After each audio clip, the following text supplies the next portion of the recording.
अस्सलाम वालेकुम, welcome to my channel.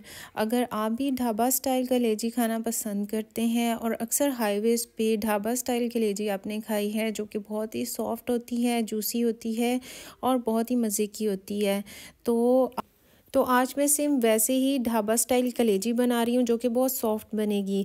इसके लिए मैंने 1 किलो कलेजी ले ली है और इसके साथ मैंने 2 छोटे टमाटर लिए हैं। इस कलेजी को मैंने छोटे पीसेस में मैं करूँगी और टमाटर हैं 2 मीडियम साइज़ में ले लें या एक बड़ा टमाटर ले लें। 8 से 10 हरी मिर्चें हैं और इसके साथ लहसुन अदरक का पेस्ट है। और गरम मसालों में क्या क्या जाएगा, इसमें कुटा हुआ धनिया है 1 चम्मच, पिसा हुआ ज़ीरा है 1/2 चम्मच, लाल मिर्च है आप अपनी मर्ज़ी से ले सकते हैं, नमक और हल्दी का 1/2 चम्मच। नमक भी आप हस्बे ज़ायक़ा अपनी मर्ज़ी से ले सकते हैं जितना आपको पसंद है। इसको मैं बीच में से कट करूँगी ताकि ये सॉफ्ट बने और सेम वैसे ही स्टाइल में बने जैसे कि हम अक्सर हाईवेज़ पे खाते हैं। तो मैंने इसको दरमियान में से काट लिया और छोटे साइज़ में कर लिया। इससे ये बहुत ज़्यादा सॉफ्ट हो जाएगी और जूसी भी बनेगी। ये आप देख सकते हैं कि मैंने इसको छोटे छोटे पीसेस में कर लिया है। बहुत ही सॉफ्ट बनेगी और इसमें ज़रा सी भी कोई कलेजी की जो स्मेल अक्सर होती है और वो भी नहीं होगी, क्योंकि आप इसको लहसुन अदरक से अच्छी तरह वॉश कर लें और इसकी स्मेल बिल्कुल ख़त्म हो जाएगी। अब मैंने तवे पे ऑयल के 2 चम्मच डाले, उसमें 1 चम्मच लहसुन अदरक का पेस्ट डाला। इसको अच्छी तरह से हमने फ्राई करना है। फ्राई जब तक हो रहा है तो मैं कलेजी धो लूँगी अच्छी तरह से।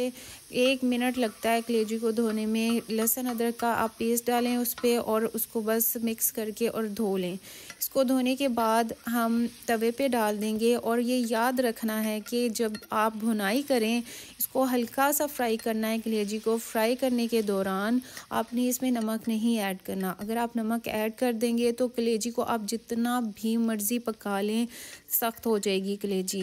तो ये याद रखें कि आपने जब भी सालन भी बनाना है तो कलेजी में नमक ऐड नहीं करना। इसको हम ज़्यादा भुनाई नहीं करेंगे, सिर्फ इसको इतना पकाना है कि कलर चेंज हो जाए। पहले एक साइड से कलर चेंज होगा और फिर साइड चेंज करेंगे तो वो दूसरी साइड से हो जाएगा। बस इसका कलर चेंज करना है, इसकी बहुत ज़्यादा भुनाई नहीं करनी। जस्ट हमने इतना पकाना है इसको कि इसका कलर चेंज हो जाए। वो 1 से 2 मिनट में हो जाता है।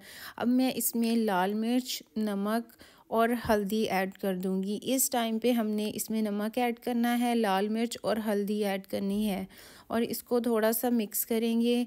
मिक्स करने के बाद मैं इसमें टमाटर ऐड करूंगी। इसमें पानी ऐड करने की ज़रूरत नहीं है क्योंकि टमाटर भी पानी छोड़ देते हैं और इसमें अगर आप पानी ऐड कर देंगे तो कलेजी हमेशा सख्त हो जाएगी।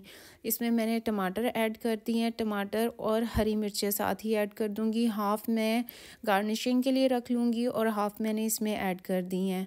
अब मैं इसको ढक दूँगी। ढकना सिर्फ हमने 2 से 3 मिनट के लिए है, इससे ज़्यादा नहीं, क्योंकि 2 से 3 मिनट में जो टमाटर हैं वो अपना पानी छोड़ देंगे और सॉफ्ट हो जाएंगे। और फिर आप ये देख सकते हैं कि टमाटर ने पानी छोड़ दिया है। मैंने इसमें बिल्कुल भी पानी ऐड नहीं किया। इसकी हम 2 से 3 मिनट अच्छी तरह से भुनाई कर लेंगे। भुनाई करने के बाद इसका पानी भी ड्राई हो जाएगा और अब इसमें हमने कुटा हुआ धनिया और पिसा हुआ ज़ीरा वो ऐड कर देना है। बहुत ही मज़े की कलेजी रेडी होती है, बहुत ही यम्मी रेडी होती है और बहुत ही सॉफ्ट। ज़रूर ट्राई कीजिएगा और फीडबैक दीजिएगा।